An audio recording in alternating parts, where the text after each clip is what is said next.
There is a road in Tanzania that doesn't appear on most maps.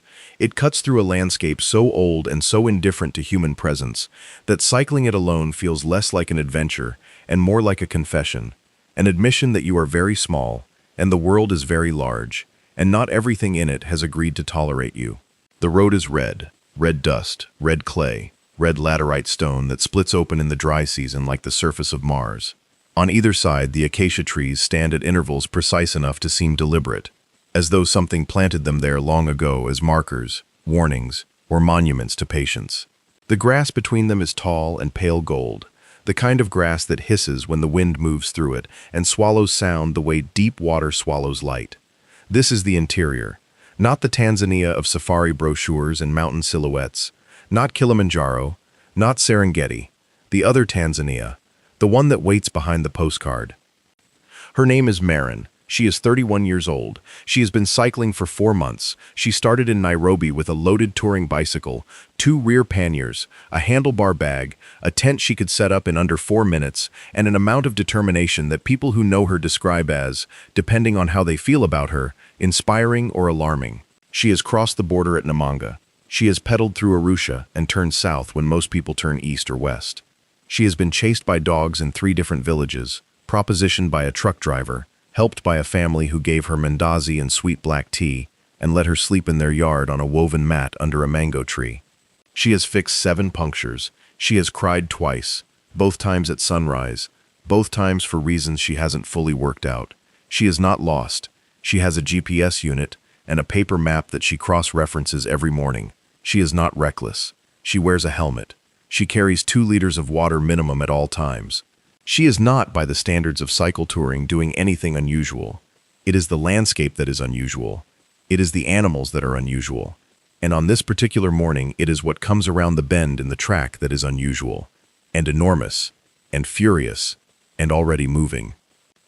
If you want to understand what happens next, if you want to understand not just the event, but the mathematics of survival that underpins it, you have to understand something about warthogs. Most people don't. Most people see warthogs at a distance in wildlife documentaries and think of them as comic animals. The tufted faces, the extravagant tusks that curve upward like bad ideas given physical form, the way they trot with their tails held vertical, like small hairy antennae, receiving signals from some private frequency. They look like creatures that have been assembled quickly from spare parts. They look, frankly, a little ridiculous. This impression is wrong. Warthogs are Phacochoerus africanus, members of the family Suidae, the pig family, and they are built for a world where being gentle is a way of being dead. An adult male can weigh over 90 kilograms. The tusks, which curve outward and upward from the lower jaw, can reach 60 centimeters in length. The upper tusks are shorter but sharper, kept honed by constant friction against the lower pair. When a warthog charges, it drops its head and drives those lower tusks forward like a pair of blunt-tipped lances. The skull behind them is dense bone, the neck muscles are extraordinary, and the animal is fast, 48 kilometers per hour in short bursts, fast enough that a human being on a flat road has essentially no chance of outrunning one over any meaningful distance. They are not naturally aggressive toward humans, but they are territorial. They are protective of their young, and they have a threshold, and when that threshold is crossed, they do not issue warnings. They commit. Marin comes around the bend in the track, and the warthog is there. It is a large male, and it is close, perhaps 25 meters, which in warthog terms is already well inside the zone where decisions have to be made. She sees it at the same moment it sees her. She hits her brakes. The bicycle slows. She puts a foot down. There is a moment. She will describe this moment later in precise and unhurried terms because her brain stores it at a different frame rate than normal time. There is a moment where the animal simply looks at her. It stands broadside in the track, head slightly raised, the long, coarse mane along its spine lifting in a way that seems less biological and more theatrical, like something prickling with purpose. The eyes are small and set wide on the skull. There is no expression that a human being can read in them. It is not angry. It is not afraid. It is calculating, or doing whatever it is that warthogs do instead of calculating. And then it turns. Not away. It does not turn away. It turns toward her. Head down, nose almost touching the ground, tusks forward and level, the body dropping into the driving posture that means only one thing. It grunts once, a sound like something heavy falling in a quiet room, and then it comes. She does not freeze. This is the first thing worth understanding about what happens, and it is the thing that most separates people who survive from people who don't in these moments. She does not freeze. Her body has a response before her conscious mind has finished processing the input, and the response is motion. She pushes off the ground with her foot, swings her leg over the saddle and pedals. She pedals hard. She pedals in the direction she came from, away from the animal, which means she is now going back the way she cycled, uphill, against her morning's momentum, with a loaded touring bicycle carrying roughly 22 kilograms of gear and a Warthog closing the gap behind her. She doesn't look back. She decides this immediately and she maintains it. Looking back costs speed. Looking back costs balance. Looking back is the thing you do in movies, because it creates dramatic framing, and in real life, it is the thing that gets you caught. She pedals. She listens. She can hear it. That is the worst part, she will say later, not seeing it but hearing it, hearing the hooves on the dry packed earth, a sound like irregular applause, a sound like something rhythmic and relentless gaining on you, and not knowing the distance because you refuse to turn and look. She stands on the pedals. She has 38 pounds of gear on this bicycle, and she is asking it to go faster than it was designed to go on an unpaved surface in equatorial Africa with a male warthog in aggressive pursuit, and she is asking it from her legs, from her lungs, from whatever reserve of absolute necessity a person stores in the place where panic would be if they let it. It takes 11 seconds. She counts. She counts, because counting is something her mind does with extremity, converts it to data, makes it manageable. 11 seconds of full sprint on a loaded touring bicycle, on red African gravel, with an animal running behind her that weighs as much as a large man, and is equipped accordingly. And then the sound behind her changes. The hooves stutter. There is a shift in the acoustic. She doesn't hear stopping. Exactly, she hears redirection. The Warthog has pulled up. It has reached the boundary of whatever territory or circumstance it was defending, and it has decided that the thing pedaling away from it is no longer the problem it was 11 seconds ago. She pedals for another 30 seconds before she allows herself to slow. She coasts. She breathes. She puts a foot down and leans the bicycle against her hip and turns to look back down the track.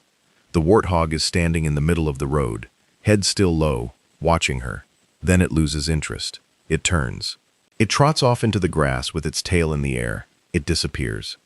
She stands there for what she estimates is 2 minutes. She is not crying. She is not shaking. She will shake later, that evening, in her tent, when the adrenaline has metabolized fully, and her body has the luxury of retrospective fear. Right now, she is simply standing at the side of a dirt road in rural Tanzania, with her hands on her handlebars and her heart working very hard, and the morning light coming flat and yellow through the acacias, and the grass hissing around her, and the Warthog gone. She takes a drink of water. She checks the road in both directions. She remounts. She pedals south. Before we go further, before we follow her deeper into that landscape, let the people watching this understand something. If this is the kind of story that interests you, if the gap between a human being and the wild world is where you want to spend your attention, then stay here. There is more to come. There is far more to come. Hit subscribe, because there are more stories like this one, and they matter in ways that are hard to articulate but easy to feel, and they are worth your time. Tanzania covers 945,000 square kilometers. It is the largest country in East Africa. It contains the Serengeti, which covers 14,763 square kilometers and hosts the largest mammal migration on Earth. It contains Ngorongoro crater, which is not a crater in the volcanic sense, but a caldera, a collapsed volcano whose rim encircles a floor 12 kilometers across and which acts as a naturally bounded ecosystem containing elephants, lions, leopards, hyenas, flamingos, and black rhinos, among many others. It contains the Selous Game Reserve, which is larger than Switzerland. It contains Kilimanjaro, which at 5,895 meters is the highest freestanding mountain on Earth, and which Marin has seen from a distance but has not climbed, having made the decision before she left Nairobi that she was here for horizontal Africa, not vertical Africa, for the ground-level encounter with a continent, rather than the summit view. She is here to travel through, not above. This philosophy has consequences. The road she is on serves villages at intervals of between 15 and 40 kilometers. The villages are small and the road between them is not empty. There are pedestrians, bicycles, occasional trucks that pass in halos of red dust and leave behind a smell of diesel and heated rubber and something that might be fish or might be soap. But between the inhabited places, the landscape reclaims everything, and what it mostly contains is animals. Not as spectacle, not arranged for observation, just animals, going about the business of being alive in Africa, which is a business conducted with a kind of focused intensity that the tame world has mostly abandoned. Maren has seen elephants on this road. She saw them 2 days before the Warthog encounter, a family group crossing the track about 200 meters ahead of her. She stopped immediately. She got off the bicycle without noise. She stood very still. The elephants processed across the track in that unhurried, deliberate way that elephants have, each one enormous and calm, and entirely aware of her presence, and entirely unbothered by it, at least outwardly. The matriarch, she could identify the matriarch by size and by position, last across, watching, turned her great head and looked at Maren with one eye for a period of time that Maren estimated at 4 seconds and felt like much longer, and then completed her crossing, and the family moved into the bush on the other side of the track, and the grass closed behind them, and they were gone. She sat down in the road. She sat in the dust in the middle of the road in rural Tanzania, and she looked at the place where the grass had closed, and she felt something she describes as cellular, not emotional, deeper than emotional. Something that bypassed the higher functions entirely and registered in whatever part of a human being remembers, at a level below thought, that we come from here. That all of this, every bit of this, is older than we are and larger and indifferent to our plans. She has also seen giraffes, reticulated as sunset through the trees. She has seen a troop of baboons who watched her pass with the calculating professional interest of people reviewing a job application. She has seen a black mamba crossing the road. The black mamba, Dendroaspis polylepis, one of the fastest snakes in the world, capable of speeds of up to 20 kilometers per hour, with a venom so potent that without anti-venom a bite is almost always fatal within hours. And she has watched it slide across the red earth ahead of her, with a fluency that made the word movement seem inadequate, something more like intention given physical form, and she has waited until it was fully gone before moving. She has heard lions at night from inside her tent, the sound reaching her across a distance she could not accurately judge, that deep resonant vibration that is less a roar than a broadcast, a signal sent across the dark to everything that breathes. She has heard it and lain very still inside her tent, with her heart going and her rational mind telling her that lions very rarely bother tents, and her less rational parts disagree with this assessment entirely. The warthog is different. The warthog is direct contact, no distance, no mediation, no time to process and categorize. The warthog is immediate, personal, a negotiation conducted at speed with a creature that has its own logic and its own priorities, and which communicates exclusively through force. This is the encounter that strips away whatever comfortable distance a person maintains between themselves and the fact of wild animals.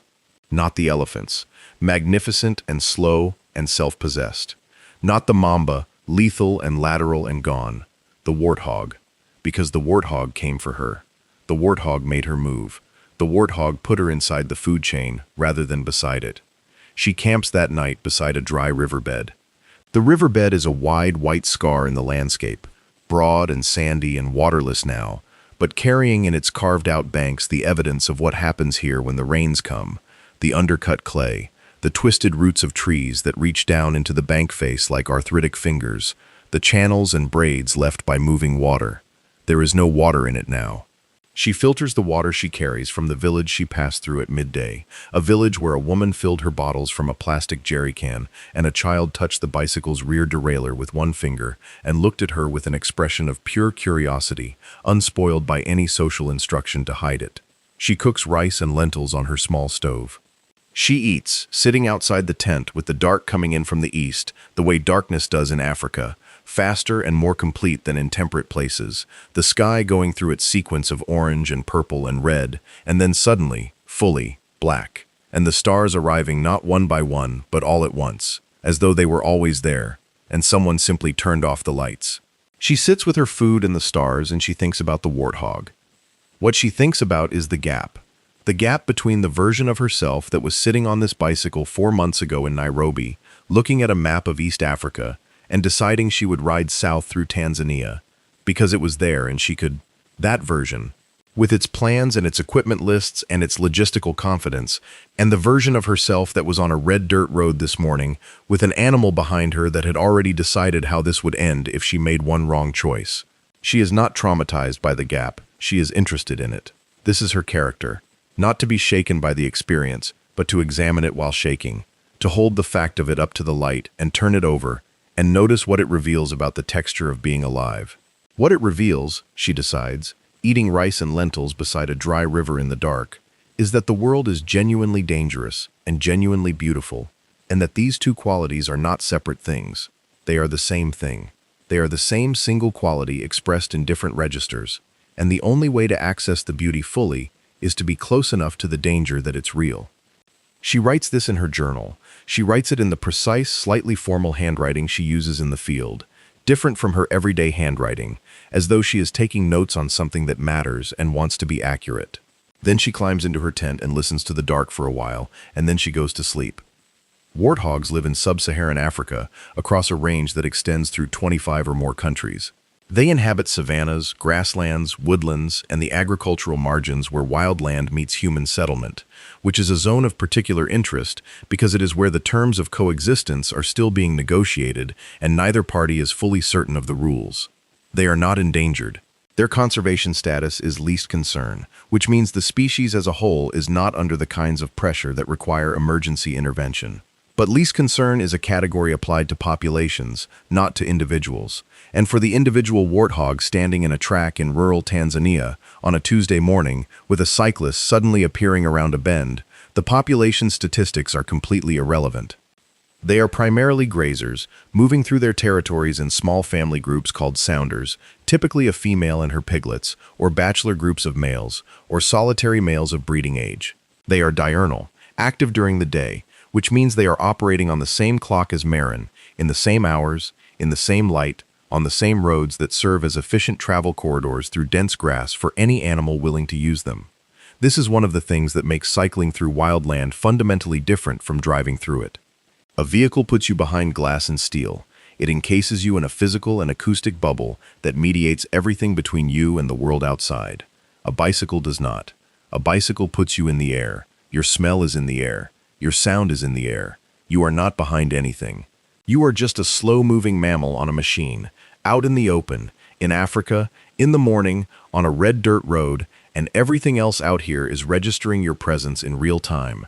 This is what Marin knows, and what she knew before she began, and what she has continued to choose. She is not naive about it. She has done research. She has read trip reports from other cyclists who have traveled through East Africa. The long-distance cycle touring community is small enough that its shared knowledge constitutes a genuine body of information about what to expect where. Elephants, she read, give you space if you give them space. Hippos are the most dangerous because they are unpredictable and fast, and they move at night, and on land they can run at 30 kilometers per hour, and they kill more people in Africa every year than almost any other large animal. Buffalo are dangerous in a particular way. A wounded buffalo or a lone bull separated from a herd, and you watch for them in thick bush where visibility is low. Lions are mostly not interested in cyclists unless they are very hungry or the cyclist does something very wrong. Warthogs are territorial and protective and fast. She knew. She prepared. And the preparation did not prevent it from happening, because wild animals do not read trip reports, and because being informed about a risk is not the same as being immune to it. The preparation gave her something better than immunity. It gave her a framework. It gave her a set of responses that existed before the moment required them, so that when the moment came she was not starting from zero. She knew, for instance, that running from a predator or a threat, retreating, moving away, is the right response to a charge from an animal that has not yet fully committed. The warthog was in threat posture, but it had not yet made contact. Distance was the correct answer.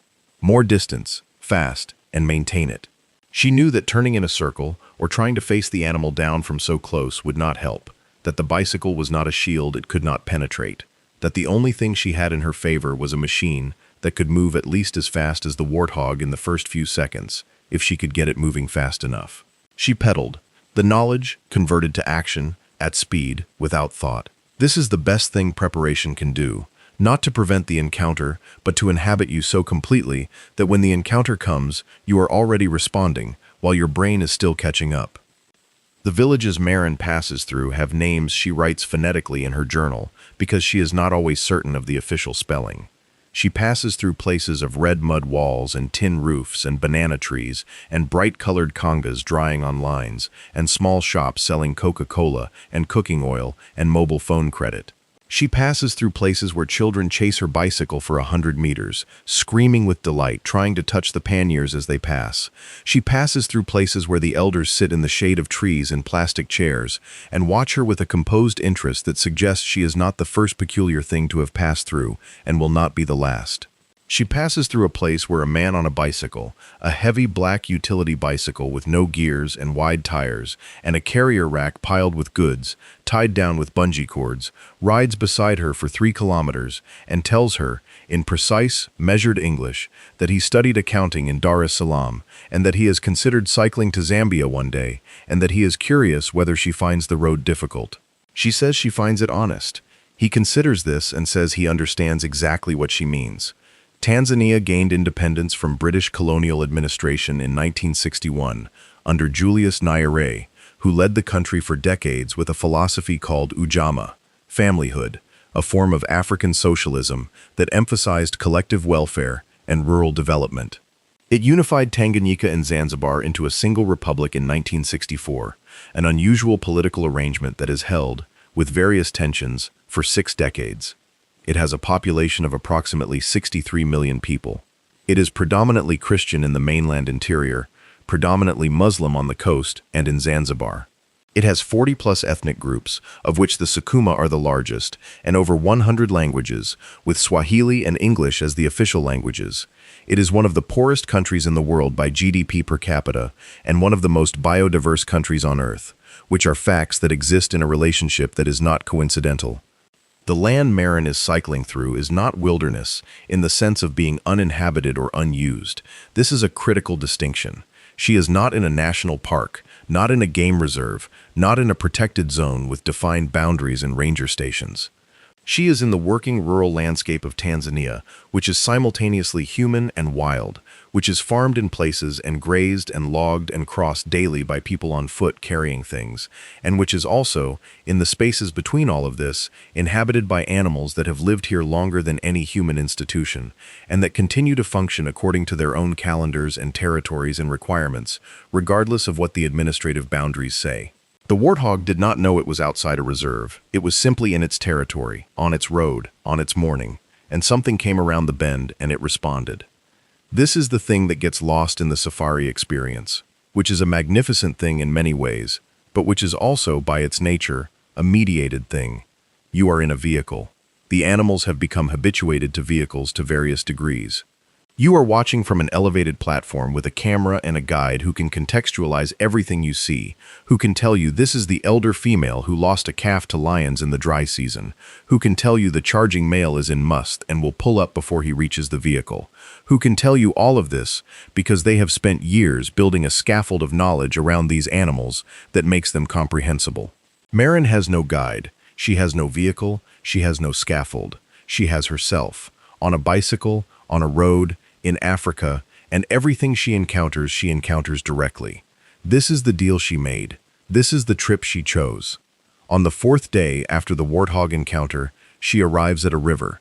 It is a real river. There is water in it, brown and moving, not fast but present, which after the dry riverbed of 2 days ago seems almost extravagant. There is a ford here, a crossing marked on her map, and she approaches it and looks at it for a long time.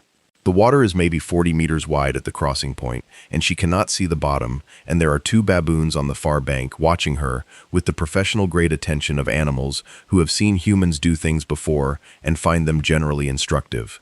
She takes off her cycling shoes. She rolls her pants. She pushes the bicycle into the water, and it is immediately heavier, the current taking at the tires and the panniers, trying to rotate the whole assembly downstream, and she compensates with her hips and her shoulders, and she goes slowly, reading the riverbed through the soles of her feet, feeling for the substrates that will hold and the ones that will shift, and she crosses. On the far bank she reassembles herself, shoes back on, pants unrolled, gear checked, and she looks back at the water, and at the far bank where the baboons have lost interest in her and moved on, and she feels the particular satisfaction that has no name in English but that a person knows when they have done a thing by themselves that required every resource they had, and they did it correctly, and the river is behind them. She pedals on. The equator is invisible. This seems obvious, and yet it continues to strike Marin as strange. That the most significant line on the map of the Earth, the line that divides the planet into its two hemispheres, the line that determines so much about climate and season, and the direction water drains from bathtubs in popular myth, is literally invisible. You cross it, and the ground is the same, the grass is the same, the light is the same. The equator is a human idea imposed on a physical world that does not recognize it. The hyena that crosses it in its territory does not notice. The fever tree that roots itself across it does not adjust. Only the human with the GPS unit and the map looks at the coordinates and thinks, there it is, and feels something. She is south of it now. She is heading toward Iringa, a city in the southern highlands, a place of cooler temperatures and higher elevation, and tarmac roads and restaurants where she can eat ugali and sukuma wiki and something with actual protein in it, and wash her clothes in a bucket and sleep with a roof over her head for 2 nights before she decides what comes next. The road to Iringa from where she is crosses several hundred kilometers of interior landscape, and she is going to cycle every kilometer of it, because that is the trip. That is what she came for. She has a satellite communicator, a small device that is not a phone, but that can send short text messages via satellite, and that has an SOS function that, if activated, sends her coordinates to a rescue coordination center. She tests it weekly. She has sent her location to her sister every night since Kenya. The sister is in Berlin.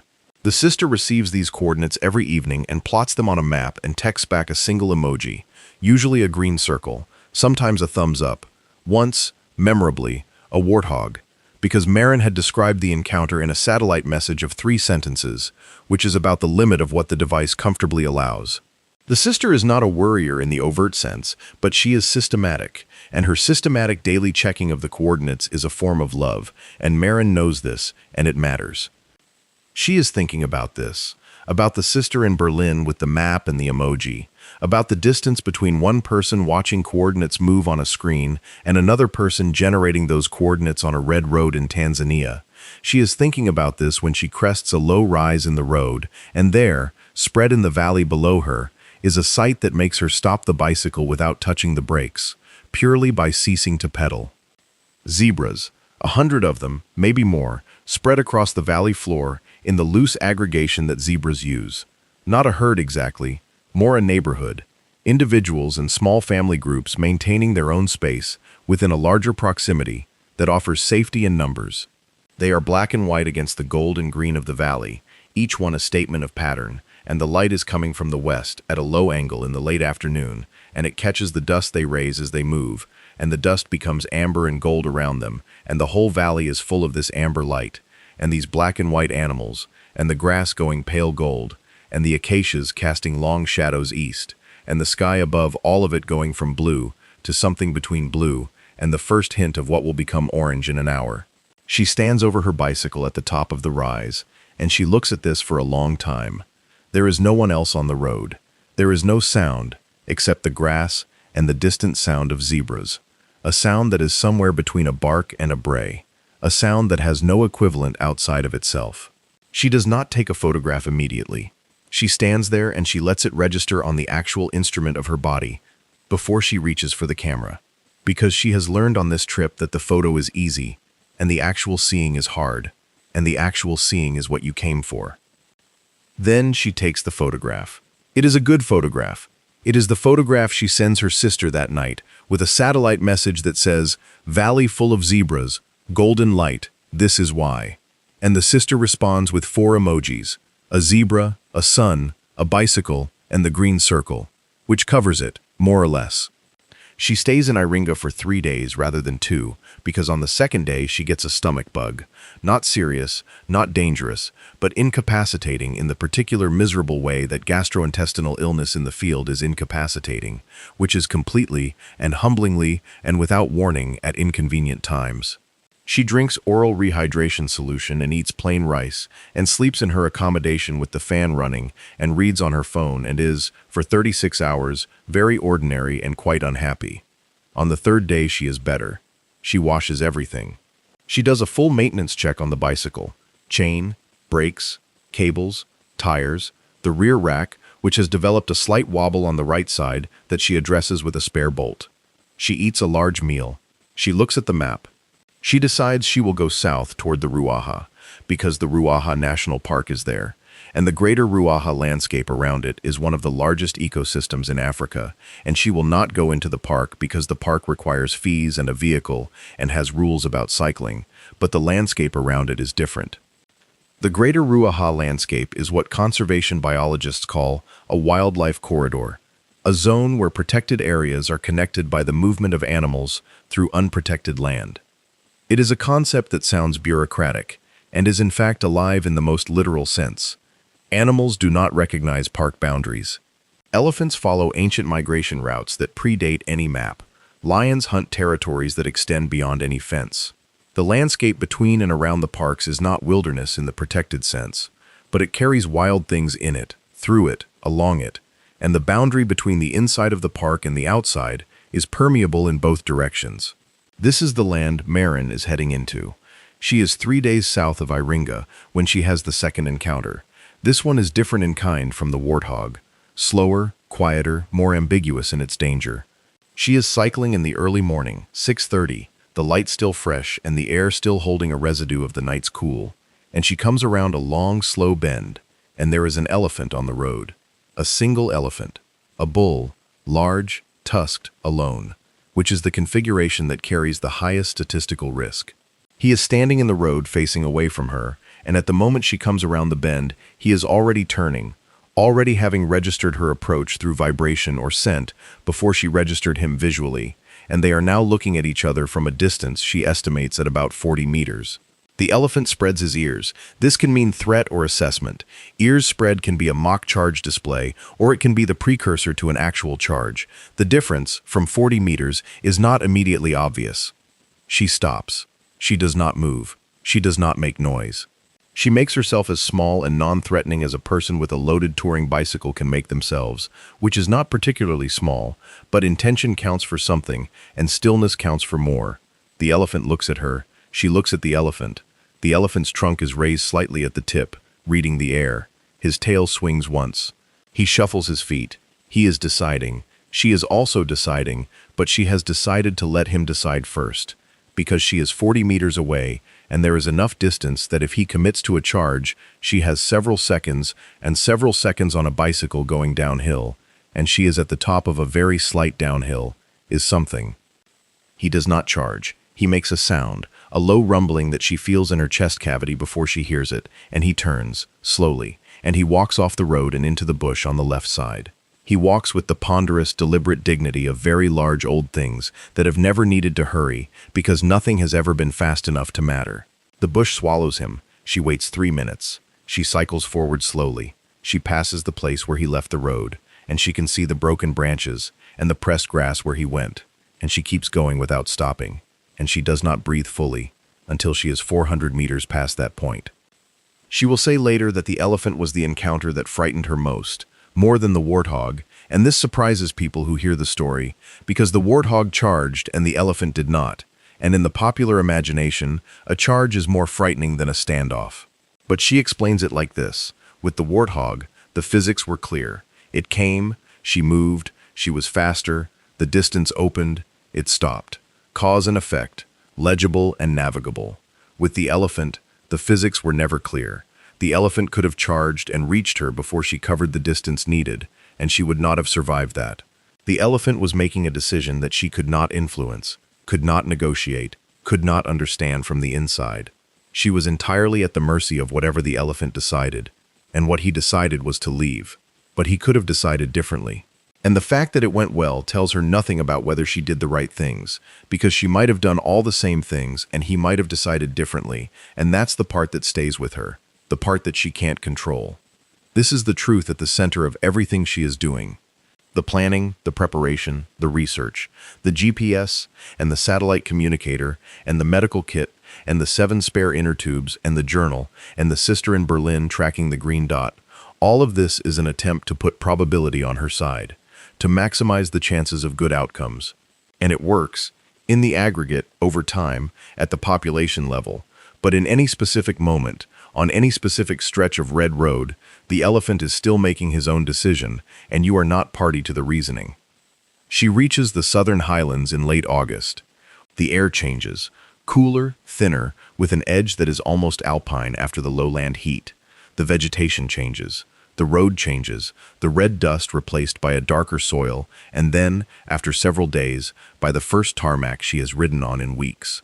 She cycles through small tea plantations and through a landscape of shambas, small family farms, where women move between the rows of crops in bright fabric, and the terraced hillsides catch the light at angles that make the whole slope seem to be breathing.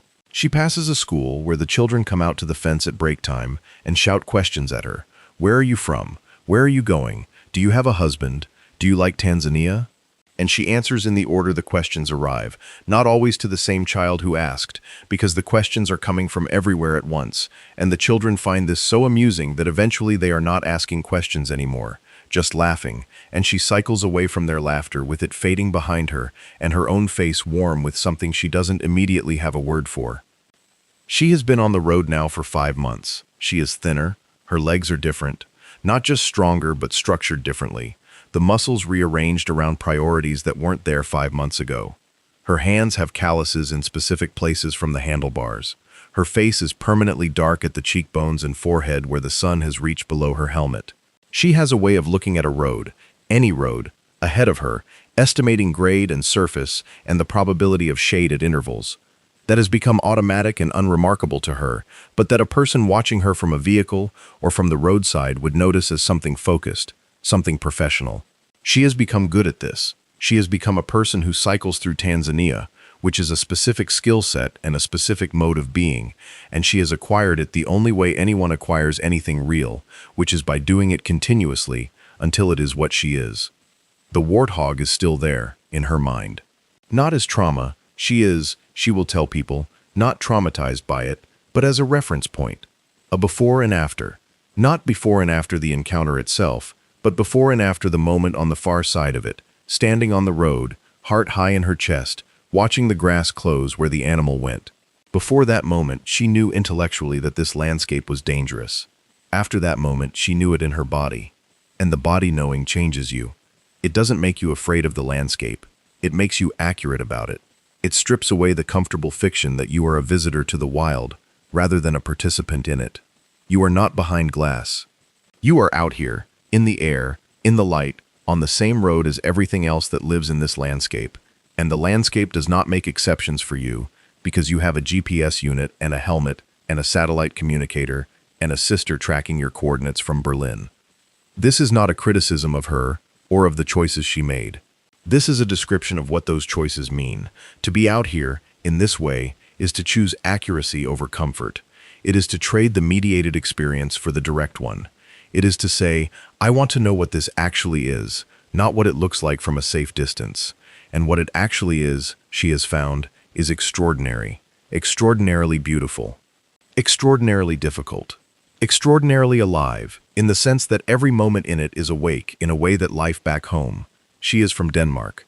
There is a flat apartment in Aarhus, and a job she has taken a leave from, and people she loves, and a television and a washing machine, in a way that life back home is not always awake. She is not saying home is lesser. She is saying it is different. She is saying that out here, on the red roads, the world is loud. It insists on being noticed. The warthog insists. The elephant insists. The black mamba insists. The zebras in the golden light insist.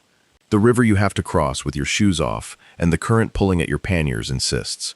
All of it insisting, loudly and without apology, that you are alive, and it is alive, and the fact of both of these things occurring simultaneously in the same red-dusted, sunlit, animal-inhabited corner of the world is not nothing. It is, in fact, everything. She will reach the Malawian border in 11 more days. She will cross at Kasumulu and descend from the highlands into the Rift Valley, with Lake Malawi below her and the road dropping away in a series of switchbacks that she will remember